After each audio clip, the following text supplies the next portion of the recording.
What's up, everybody? Welcome to the Legal Score. I am your host, Sonja Pearson. I hope everyone is having an amazing April 1st. We are now in the fourth month, 4/1/26. Thank you so much for joining me. Welcome to all of my new subscribers on YouTube as well as on all social medias. Make sure you come on and say hello. Shout out to Pink Fan Fur, the realest real creator out there, my promo team, and of course Brian B.A. Arndt, the producer behind what you see here.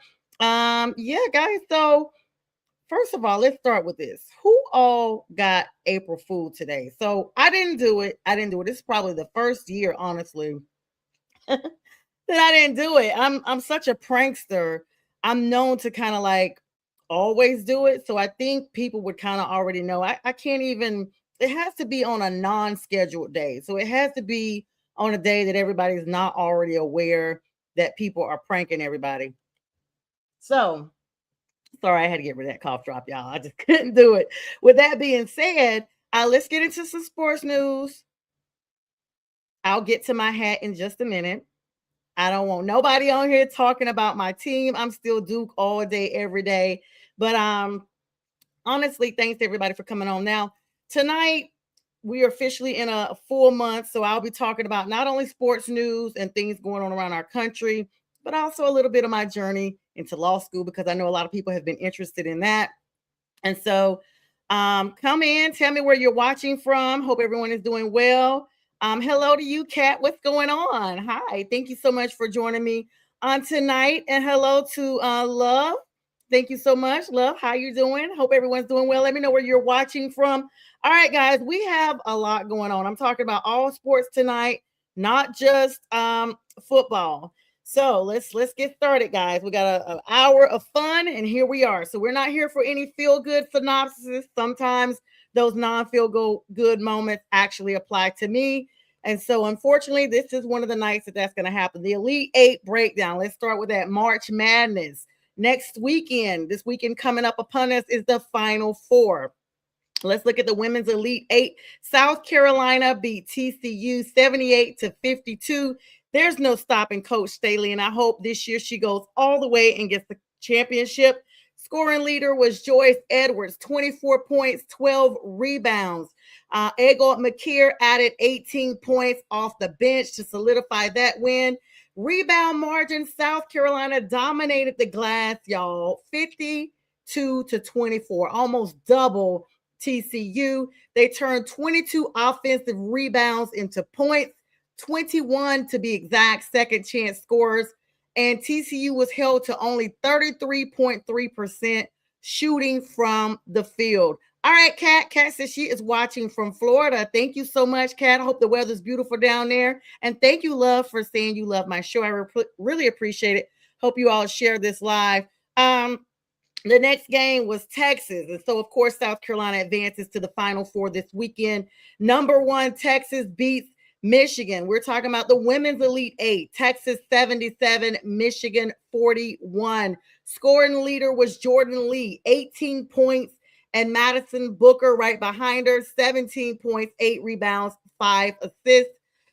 Texas forced 24 Michigan turnovers, you guys, and that turned into 26 additional points for them. Michigan was held to a dismal 16 points the entire first half. And you absolutely cannot win a game when you are held to barely double digits the entire half. UCLA, number one team versus number 8 Duke women's.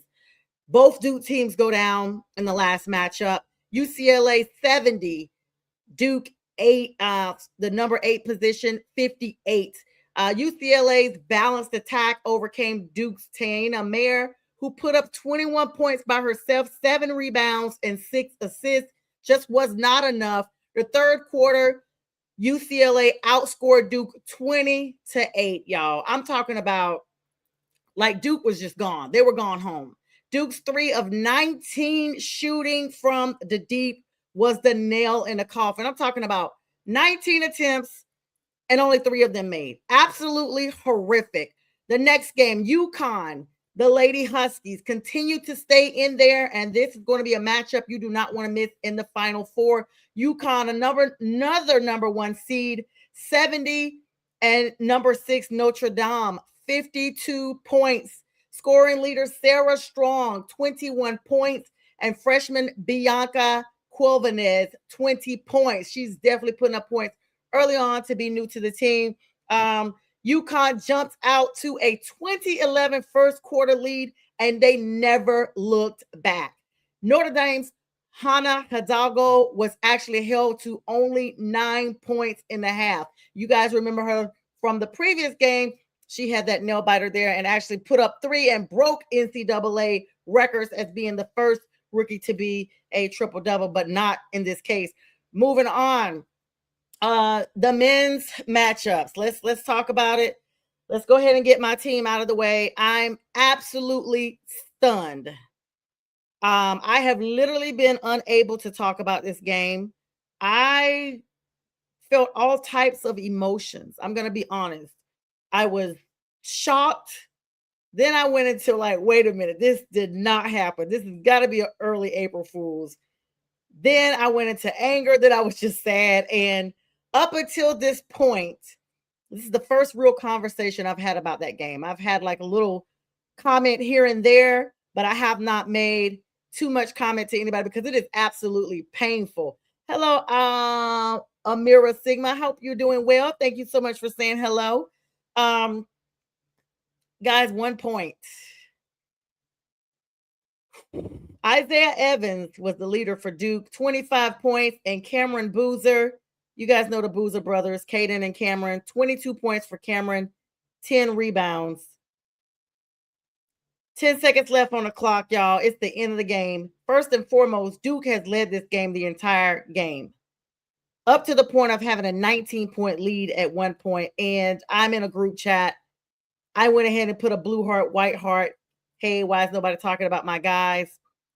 We're clearly doing it. Should have held it. Should have just waited. Should have known. Should have just not done it. You have 10 seconds left on the clock. You're up by 2 points. All you need to do is inbound and hold the ball. And I know a lot of people would disagree with me on this. Inbound, hold the ball. Clock runs out. You win the game. You're done. Duke had been scaring me the entire playoffs. Started with Siena. Let them come within 5. Almost lost the game. Then they did this tit for tat with every team in the playoffs. Everyone felt like at some point they were going to face their match. UConn was it. But when I saw that they pulled ahead and led the entire game, I was like, okay, this is the team that I'm looking for. I forgot to put up my banner. Sorry, guys. This is the team I'm looking for. Here we are. Yes. And then you inbound. And Caden Boozer, you decide you don't want to just inbound it. You want to go ahead and pass it over the halfway court and get it in your own territory. Like you just want to keep it moving. Why? I don't think I'm going to ever get over that loss. It's going to be a long time. So in your trying to execute and get it past half court and out of UConn territory, you turn the ball over to none other than Alex Caravan, who immediately tips the ball and not even at the three-point line, guys. He's almost at half court. This dude throws the ball up on the buzzer, and it goes in on the buzzer, and it counts for a 3, and Duke loses. Number 1 Duke, who's been number 1 the entire season, had only lost 2 games the entire season, had just got by St. John. And everybody thought that was going to be the game that they really had faced their match at Rick Pitino. They got it done. And I thought the hurdle was over. And I was wrong. Duke committed only 13 fouls. A lot of the points that Duke got were free throws in the first half because UConn just kept fouling, But then in the second half, the roles reversed. UConn went on a 22-15 run in the closing minutes. And Duke is at home. Moving on. Number 3, Illinois does defeat the 1 seed that no one felt was going to stay in this long, and that is number 11, VCU, the team that toppled Carolina's dreams in the first matchup way back when there were 16 teams. Down goes VCU, finally, by Illinois, number 3, 71-55. Kasparas Jokusionis for Illinois, leader, 19 points, 7 assists. Physicality was what it came down to. VCU finally ran out of stamina. They've been playing all these number 10, 9, 8, 7, 6, 5, 4, 3 teams. Hadn't gotten number 1 yet. And they finally met their match. They ran out of gas. So, Illinois dominated the entire second half. 12-0 second half run and braked the whole thing, and VCU's press was a wrap. Number 1 in their conference, Michigan, 95 over number 9, St. Louis, 72. Yaxel Lindenborg, 24 points, 11 rebounds. Michigan had 5 players in double figures, guys. Yaxel just happened to be the leader. A 19-0 run in the first half actually solidified them far in advance that there was no coming back for St. Louis. This ended the game before it even got to the half. Let's be clear on this one. It was not a game anymore. Arizona, who some pundits have picked to win it all. I've seen some mock brackets before I picked Duke, and I kept seeing Arizona predicted to win it all. Number 1, Arizona, 92 over number 2, Iowa State, 73. KJ Lewis, 22.6 rebounds. Arizona's pace was what transitioned this game. This offense matchup between both of them generated a 24 fast break points that they quickly racked up compared to Iowa State's 4.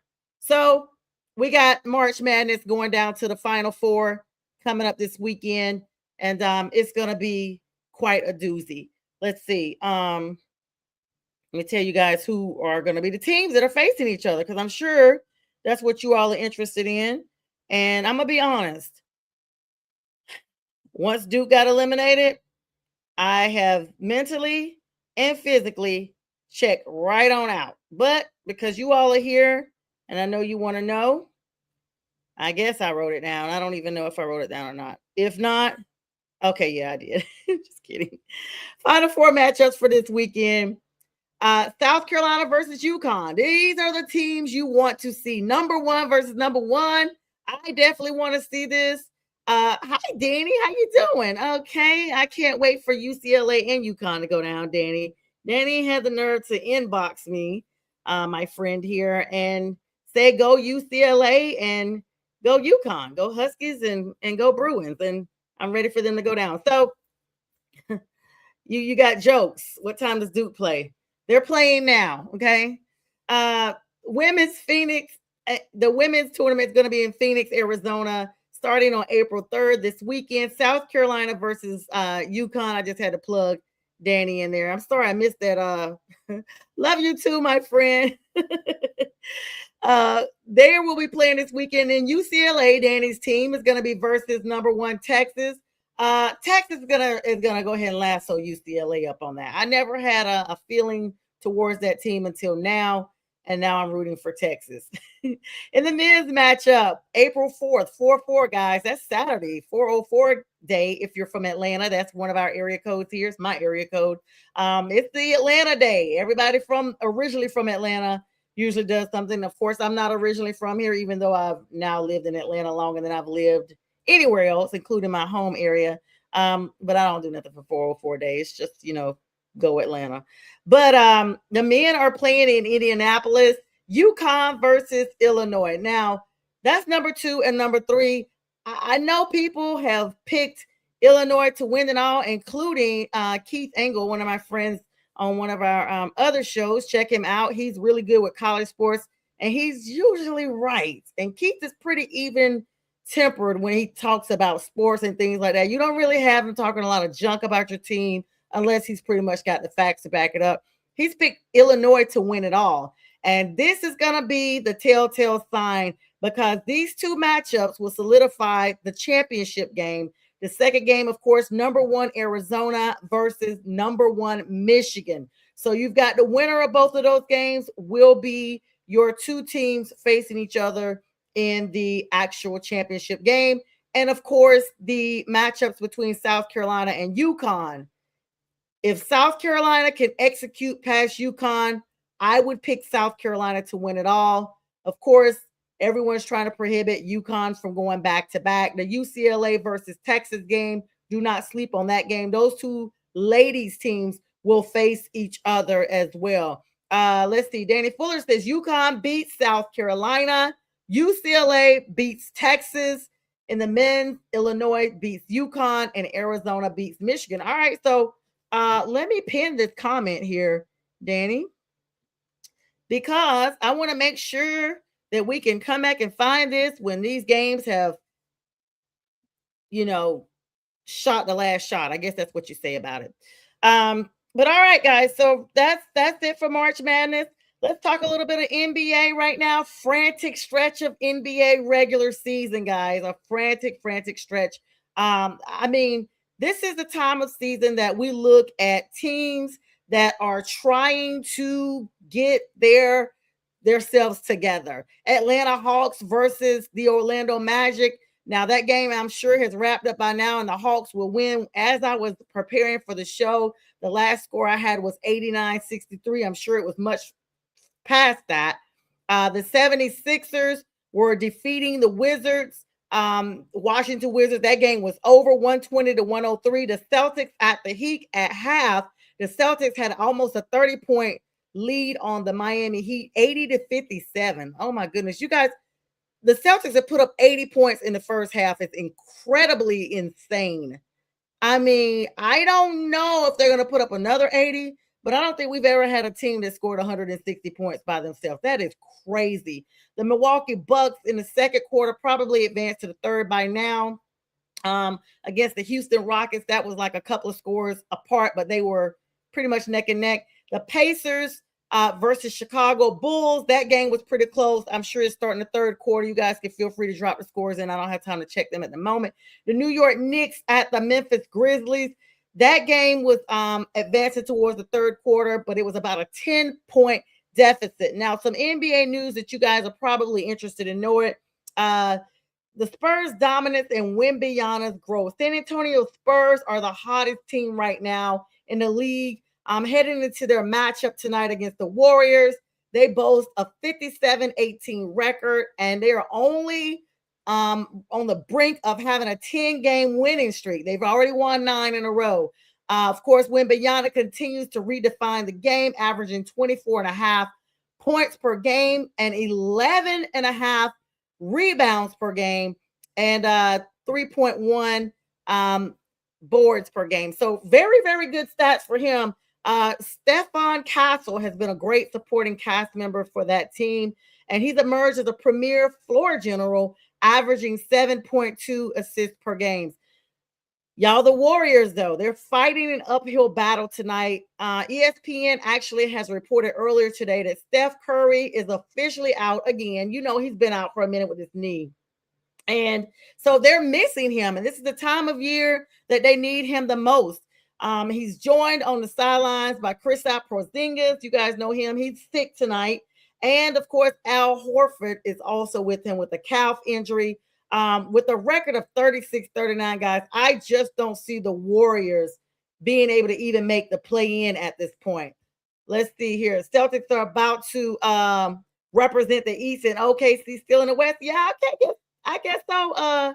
Danny, you might be right. Jay Train, my brother, what's going on? What up now? He said, what's up, girl? Thanks so much for joining me tonight, brother. Can't wait till Friday night. Going to be a really good time Friday night with the fellas. And let me stop right now.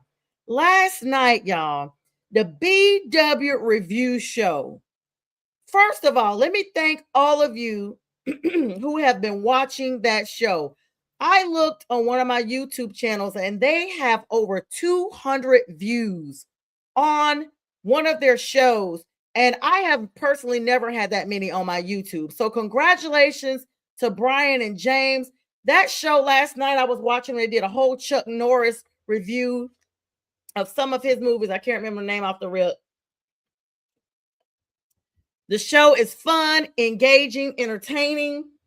A lot of people have watched movies and have actually been able to dialogue with them. They usually tell you the movie they're going to watch for the next show, and they give you about a week to watch it. It's usually two movies they're going to do, one in the first half of the hour and another one. But that show is so much fun. So congratulations to them. They come on Tuesday nights. I always get the time wrong. It had to have come on yesterday because when I got home, it was a new episode and I watched it. Yes, Missed It in Action and Sidekicks. J Train, put the time on there. What time you all air so I can give y'all a plug. But everyone seems to love that show. So thank you so much for supporting them. It's definitely growing the network, McGrath Podcast Network. Shout out to Brian Arndt, carrying on our dream of our friend John McGrath, Mac, and his wife Linda McGrath. We have transcended and continue to expand the dream. And so we're delving over into other entertainment segments. And that is one of the reasons why I renamed my show The Legal Score, because towards the end of the show, I'll be talking about some legal news and some things that you all want to find of interest. And sometimes it merges athletes with the law as well. And Danny does agree. Brian and James show last night. The BW Fix is what it's called, guys. It's the Average Movie Critics Tuesday nights at 8 p.m. Eastern Standard Time. And if you are just learning of that, as soon as my show wraps up, feel free to just come back to my network, and I promise you it's on there. You can watch it. So that is really good. And Danny, thanks for always supporting us. And again, kudos J Train and Brian on that. All right, guys. So let's talk about the 2026 top picks that are the buzz around the NBA draft. Now, ESPN insiders have already released a new poll of 20 league scouts and executives regarding the upcoming draft. The results were Darren Peterson received 12 votes. And J Train says, thanks so much for the love, Danny. For the projected number one overall pick, while AJ Dispenza followed with 8 votes. Peterson has been electric, averaging 21.6 points per game, though he has dealt with recent ankle injuries. Let's talk about Luka Doncic coming off a massive March following a brief suspension. He still bounced right on back. 42-point performance, y'all. He want to make sure you know he is still very much relevant. And sometimes these little disciplinary actions do serve as a catalyst for you to be your best self. I mean, it's just what it is. This week, he scored those 42 points, and he kept the Mavericks in the thick of the Western Conference arms race. Now, some interesting transaction and roster news. Toronto Raptors, both Scotty Barnes and Garrett Temple have been cleared and are available for tonight's game against the Sacramento Kings. And Michigan State's Tom Izzo is confirmed as of today that he has had serious discussions about the Phoenix Suns head coaching vacancy last season, influenced by owner Matt Ishbia, though he ultimately chose to remain in East Lansing. So he went ahead and wanted to let you guys know that they were interested in him. And I'm just like, bro, what? Who cares? Who cares? So right now, the rankings for the NBA, the Eastern Conference standings, number 1, Detroit Pistons, 55-21 is their record. Number 2, Boston Celtics, 50-25. Number 3, the New York Knicks, 48-28. And these are as of today. Number 4, Cleveland Cavaliers, 47-29. Number 5, the Atlanta Hawks, 43-33, moving all the way up from normally their 9 or 10 position. Number 6, the Toronto Raptors, 42-33. Number 7, the Philadelphia 76ers, 41-34. They're in the play-in zone. They're the first of the play-in teams. Number 8, the Orlando Magic, 40-35. They're in the play-in zone. Miami Heat also 40-36 now is in the play-in zone at number 9. And I don't know how this happened. My Charlotte Hornets have now slipped to number 10, and they are 40-36, and they are now in the play-in zone like they are every single year. Western Conference standings. Number one, Oklahoma City Thunder. This is a arms race because the Thunder and the Nuggets are neck and neck, guys. They are 34-7 for the Thunder. And the Nuggets, even though statistically it seems like they're behind them, they're really not. They're number two, 28-13 behind the Thunder. And then behind them is the San Antonio Spurs in the number three position, 27-13. Number four is the Timberwolves, Minnesota, that is 27-14. Number five, the Lakers, 24-14. Number six, the Rockets, 23-14. Now, if you want to talk about somebody being on their necks, they're right behind them. And then you start to play in to win series. Phoenix Suns, 24-16. Golden State Warriors at number 8. They are 22-19. Portland Trailblazers are 19-22 at number 9. And the Grizzlies round out at number 10, 17-22. I pretty much can let you know they are not going to be advancing at all. Like Jay Train says, the Lakers have a dark horse shot to get to the Western Conference Finals. And you know what? The Lakers are sitting right in the middle. They're in the number 5. They're in the split. They're almost at that play in and stay, play in and win to stay, play to win to stay in. I never know how it says. But anyway, all right. So we're going to take a quick break here, and coming up, we'll have MLB news, and we're going to be talking a little bit of NFL news as well. And then we'll dive over to our legal segment. Go grab your favorite drink and snack, because I will be right back.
All right, guys, and you saw all the shows we have. Thank you so much for the second half of our show here. Listen here, Danny. I'm gonna have to get you on the show since you seem to know everything I'm gonna talk about. Actually, are we really gonna talk about him? I don't know, because it's almost per usual. So, once something happens a couple times, first time, oops, second time, uh-oh, third time, oh, that's just how they are. So that's where I'm thinking about that. But we'll talk about him in just a minute. All right, welcome back to the Legal Score. I am your host, Sonja Pearson. Thank you, and welcome to the second half of our show. We're having a good time tonight, thanks to all of my audience members here, Danny, Jay Train, and all the earlier ladies and gentlemen that were on earlier. Thank you so much for all the comments, likes, and love. This is what keeps me going, especially as I sit here solo dolo. And you guys probably don't remember, I started my show out literally just like this, except I would have papers over here, and it wasn't live. So there was just me talking to basically a teleprompter, to a screen, what have you. And then I would just go back, and that's it. So I'm so grateful now for the opportunity to have an actually engaging audience and to be on this platform. And it's all because of Mac, all because of Mac and Miss Linda, who found me. And here I am. So grateful to that. All right, guys, this is our second week of MLB, and the Atlanta Braves actually just had a clean win against the Oakland Athletics, 5-1. Congratulations to the Braves. The Marlins beat down the Chicago White Sox 10-0. A complete dismantling of the Marlins. I mean, go get them some bathwater, let them take a swim. They are out. The Baltimore Orioles and the Texas Rangers. The O's continue their high-scoring ways, 8-3. Orioles getting it done. Absolutely, J Train. Seattle Mariners 3. New York Yankees 1-5. All right. The Pinstripes took care of business on the road. Arizona Diamondbacks 1, and the Tigers 0. This is a classic pitchers duel in the desert going on right now. Some key roster moves with MLB. Manager Aaron Boone confirmed today that Louis Gill, the 2024 Al Rookie of the Year, is slated to join the big league rotation in mid-April.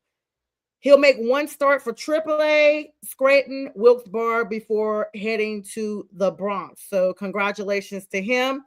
Yeah, Danny says he agrees. I agree about Tiger Woods. It's ridiculous. Exactly. I'm gonna say that comment for a minute. The Reds injury update, guys. Left-hander Nick Lodolo is scheduled for rehab to start tomorrow for a single at Daytona. He's looking to return from a blister injury and could rejoin the Reds rotation as early as next week's series in Miami. Okay, I don't know. I need to look up on the extent of what that injury is because I'm sure everybody has blisters. I just never known someone to miss a game. It must be really, really bad. Let's just put it like that. Red Sox mystery catcher Carlos Navarez was a late scratch from the lineup today for undisclosed reasons. Now, manager Alex Cora was very vague in this press conference and in giving details to the media, stating that he only felt the change was for the best, leading to speculation regarding a potential disciplinary matter. I'm going to have to look into that and see what's going on and have you guys updated. So you don't want to miss that. That'll probably be for the next show. We'll talk about that maybe Friday if it's significant. If it's just, player to player discipline, that's one thing. But if this dude's got some legal issues, we are here for it. All right. Dodgers giant contract. The headlines are still buzzing over Kyle Tucker's monster 4-year, $240 million deal with the Dodgers. A move that solidifies their status as the evil empire of the West. 240 is insane. Let's move on. Let's move on. I just really, they played a lot of the games. Let's be clear. They clearly earned the money, but I'm just like 204. That's money that I can't even imagine counting. And I wonder how much of that is actually taxed. I wonder how much it is actually taxed. I guess if you said maybe 10%, but I know it's more than that. And then if they're like the NFL, they have to pay taxes in every city that they play in. So yeah, the O's are back, but it's all about the pesky Dodgers. Oh, not a fan of them, huh, Danny? All right, well, there's that. So listen, some big NFL news for you guys. Well, not really big, but it's just, the draft is coming up in about 3 weeks. We'll probably have an all draft party like we did last year, where we literally have a show that's dedicated just for your individual reactions at the draft. We at least cover the first round and maybe some of the second round, depending on last year. I think we covered all 5 rounds because we kept waiting to see when Shedeur Sanders was going to be taken. And whoa, Nelly. He goes from wearing number 12 to number 2, the same number he's had in Colorado. So his dad was on social media yesterday, hyping him up, praising God, saying he's finally here. And congratulations to Shedeur. He may wear number 2, but he's number 1 for the Browns. And so congratulations to him, QB1 for the 26-27 starting season for the Cleveland Browns. Now, even though this draft is coming up, the Broncos getting Jalen Waddle is a massive swing. Denver acquired wide receiver Jalen Waddle from the Dolphins. Now, in that transaction, Denver sent their 2026 first round pick. Now, they're getting the number 30 pick. They at the bottom of the entire first round. But you don't know, people move around even on draft night. And they're giving up a 2026 third round pick at number 94. And like, wow, he cost a lot. 4th round pick, number 130 to Miami. So they basically gave up all their picks for Jalen Waddle. He better be the answer to everything Sean Payton needs out there. The way they have wheeled and dealt this whole dynasty of an acquisition.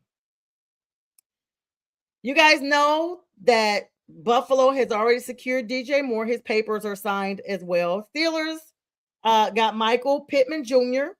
from the Colts. Did you guys know that? 3 years, $59 million extension, veteran wideout. And Monty from the Lions, David Montgomery, is going to be getting a 4th round pick for him. This is going to give assets to Detroit some kind of way. I don't know what a 4th round could actually be for them, but there's that. Surprisingly, y'all, there are a lot of free agents that are still out there. Now, we'll probably talk about that a little bit more in depth on Friday night, because I'm trying to see if one that I heard was a possibility of being signed gets signed before I give the list of people. But these are some heavy hitters, and they are still unsigned. Now, some people that were free agents that did sign: Kenneth Walker III, 3 years, $43 million for the Chiefs. Yes, the Chiefs. Trey Hendrickson, 4 years, $112 million, $60 million guaranteed for the defense. Jalen Phillips, my Panthers, you got it, 4 years, $120 million. And Gardner Minshew, 1 year, $5.75 million deal with the Arizona Cardinals. So now, the NFL owners met in Phoenix this week and approved several historic changes that will take effect for this season. Let me adjust my hat. Then it says, go Redskins team commanders. If healthy, I wish they played in the easy NFC South. You know what? The Commanders used to be my team years before we got the Panthers. And the South won't be so easy this season. I don't know if J Train's still on the line or not, but the Commanders have not been that good last season. They were good a couple of seasons ago. So prayers and well wishes for you, Danny. Major league changes, though, guys. The onside kick. You know, we are so sick of hearing that. Teams can now attempt an onside kick at any point in the game, y'all, not just when trailing in the 4th quarter. However, they must declare their intent to try it. So even if they're trying to do that, wouldn't part of the onside kick be the surprise element? Why would you let the other team know you're about to do this? That removes your vantage point. It's just silly. The league's actually officiating department now has expanded power to consult on-field officials and correct clear and obvious mistakes in real time. So no more saying, oh, I know that was a first down. Oh, I know that was a touchdown. Oh, I know that was a catch. And we have to wait till the next day to hear them say, oh, yeah, it really was. And too bad you guys lost the game. It's a wrap. Nope. We're turning it over right there, which should have already been. Why do we have to have these type of rules now come up after people have been complaining about this at least since 2015? At least since 2015 that I can personally attest to. So now, here we are. New rules have also been implemented to modify the receiving team alignment during kickoff, prioritizing player safety. Great. J Train is still with me. Let's see. Hang on, guys. DJ Moore is going to put the Mafia over the top finally. I hope. And he's a former Panther. I'll root for him. Chefs love it. So the Coach Reed is the eatery, obviously. Yeah, he is. Andy Reid. LJ Train is with us. Travis Etienne. 4 years, $52 million with the Saints. And get his name correct. He said he is not Etienne, and neither is his brother. He is now going back to the Bayou State, and he is Etienne, which is how the French and Creole call it. He wants to be correctly pronounced. David Edwards, thank you so much, J Train. 4 years, $60 million. Jay, for the facts for me today. Jay, you must just jump on the show with me, brother. I mean, I'm sitting here solo dolo.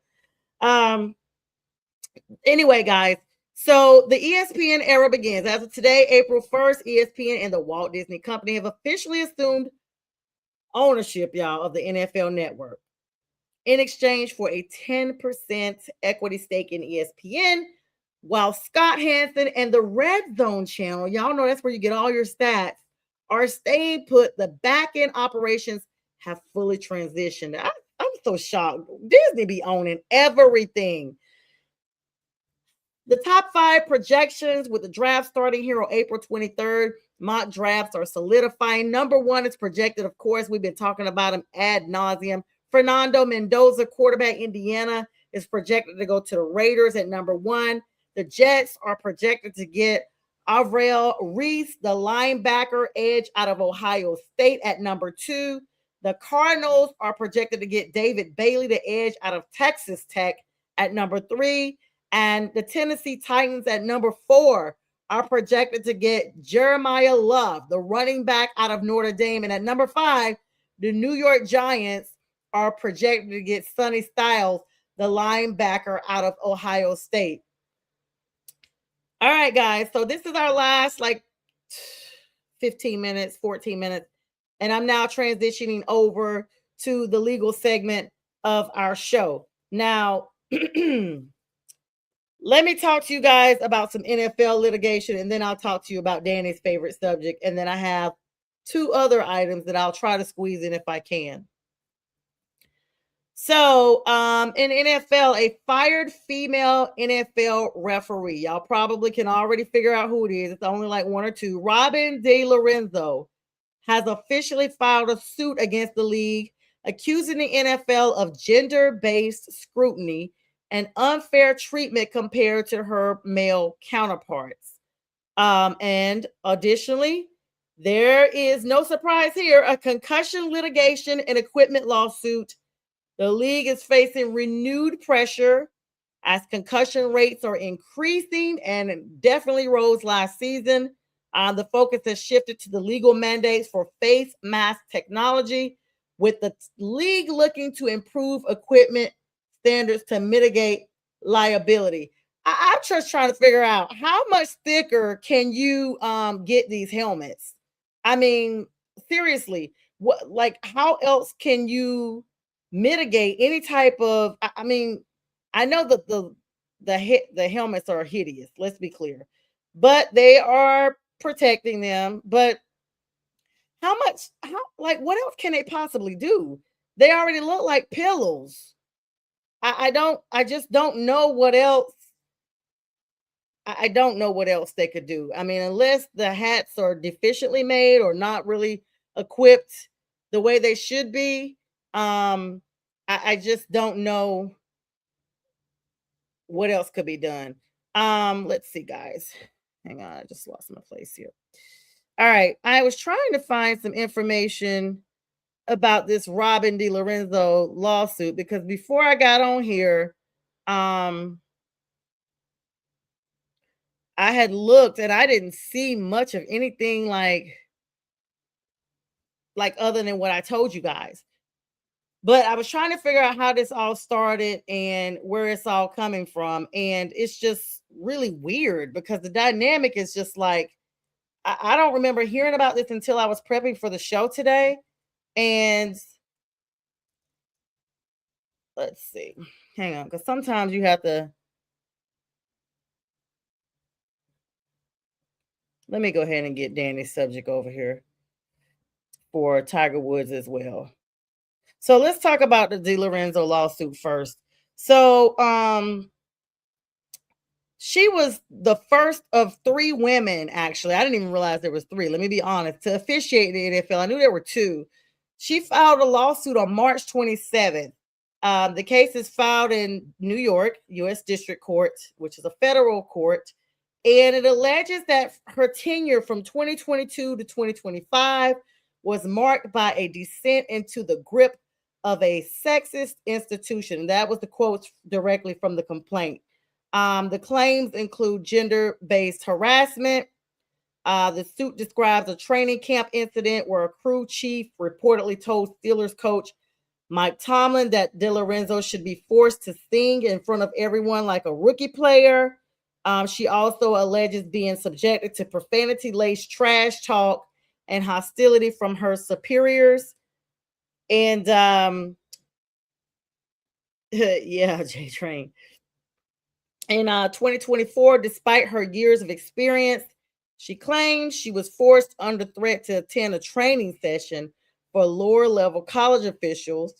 The lawsuit characterizes this as a male power play intended to humiliate her, noting that no male officials were required to attend, so just females. And then she alleges that a former SVP of officiating, Walter Anderson, pressured her to wear her hair in a ponytail through the back of her hat, specifically to look more feminine and stand out as a token female when reffing instead of. So I think I know who this lady is now. And she was fired in February of 2025 out of retaliation, is what she's alleging, saying her dismissal was based on tainted evaluations created by the same individuals who discriminated against her.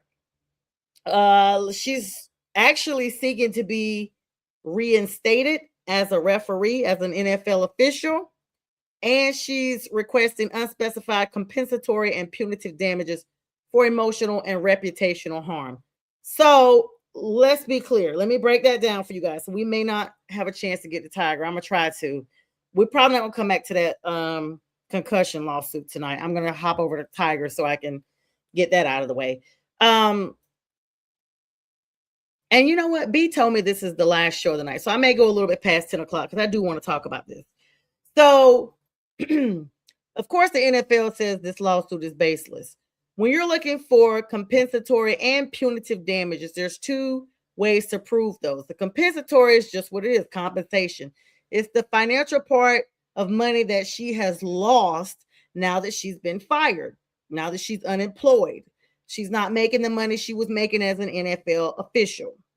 The punitive damages are usually where it comes in this emotional and reputational harm. It's like emotional damage, mental damage, kind of the equivalent of pain and suffering without the physical element, but the emotional standpoint, the fact that she was sad or depressed or things like that.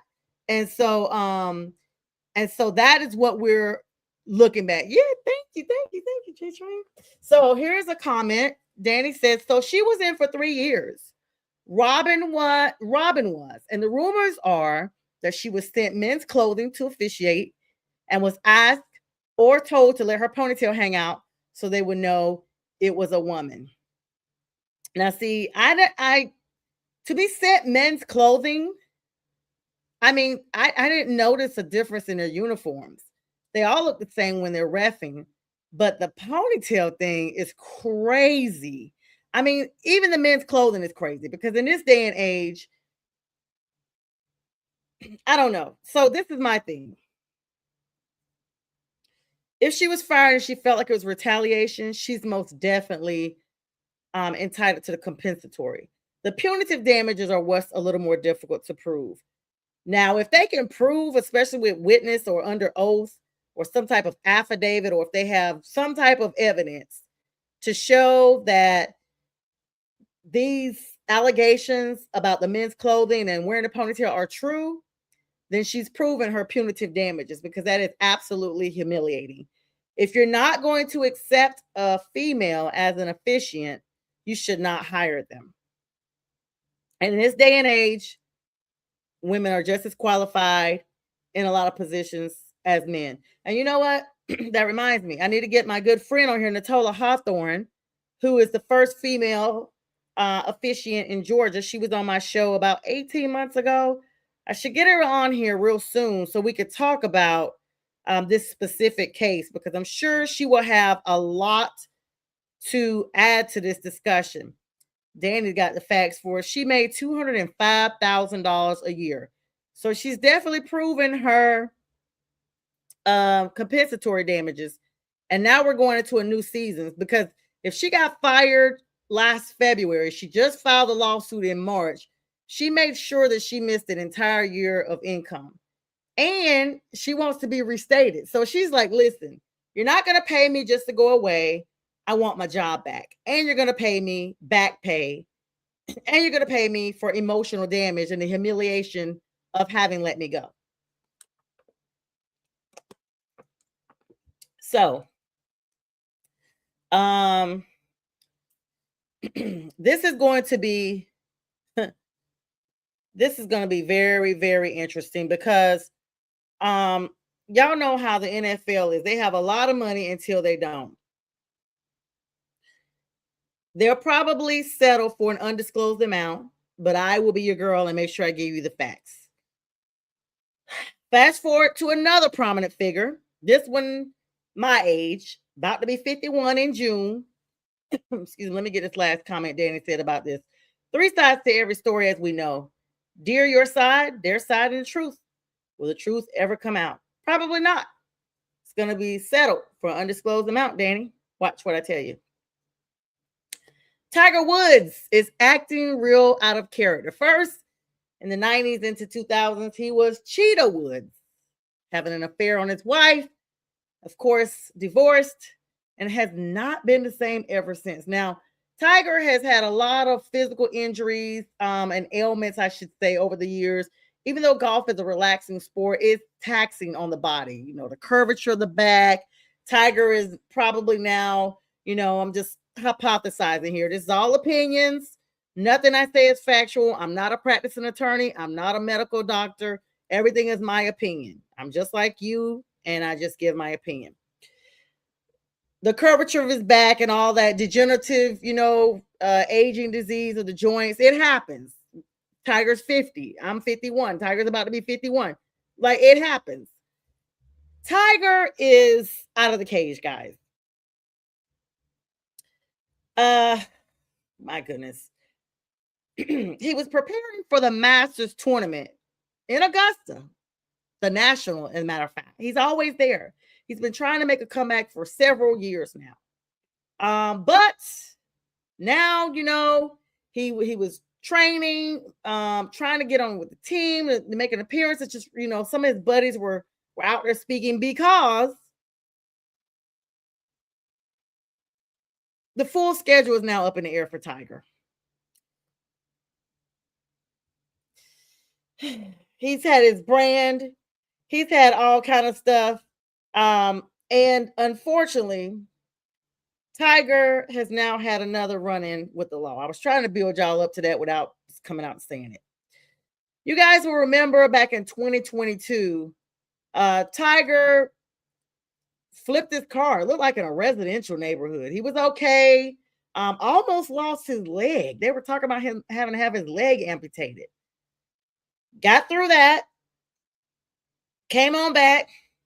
Then this week, as of today, as a matter of fact, he announced today he will be stepping away from preparation for the Masters to seek treatment following another car crash and a subsequent arrest in Florida. Now, Floridian police, they arrested him on suspicion of driving under the influence after his SUV clipped a trailer and rolled over. Now, they said that he did a breathalyzer and he passed it, but he was still acting very lethargic and he did not consent to a blood or urinalysis test.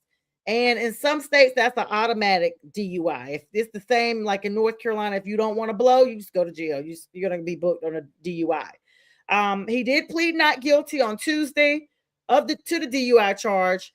Sheriff's report indicated that deputies found 2 pain pills in his pocket and that he did show signs of impairment at the scene. I already told y'all he's probably in a lot of pain, y'all. He's been playing golf his entire life. We are all getting older. I'm hurting right now.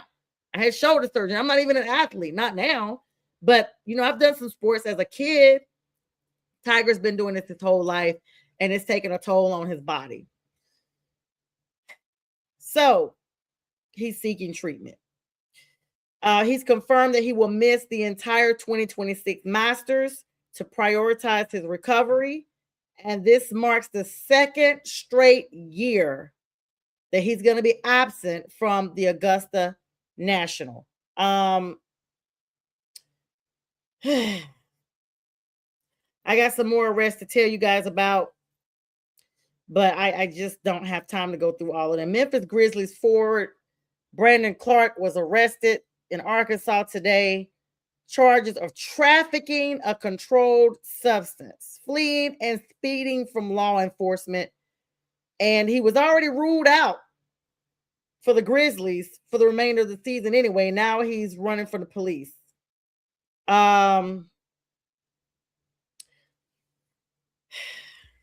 Rashid Rice, you guys remember him? He's already had some issues with law enforcement. Well, now he's got new domestic violence allegations that have surfaced this year. Experts suggest that if these lead to criminal charges, it would violate his 5-year probation from that previous case, potentially leading to his incarceration. I tell you guys, it's quite a bit. It's quite a bit. I think that's all I really have time for. I'm going to save a lot of this for another show because I will have an opportunity to follow up anyway. I hope that you guys have the most amazing night. It's been absolutely fun. Thanks, Danny and J Train, for hanging around the duration of the show and making sure that I was engaging and having an opportunity to talk to everybody. And I really just appreciate everything that you guys have done tonight. I appreciate the love and the likes for everyone. And we will see you guys on Friday.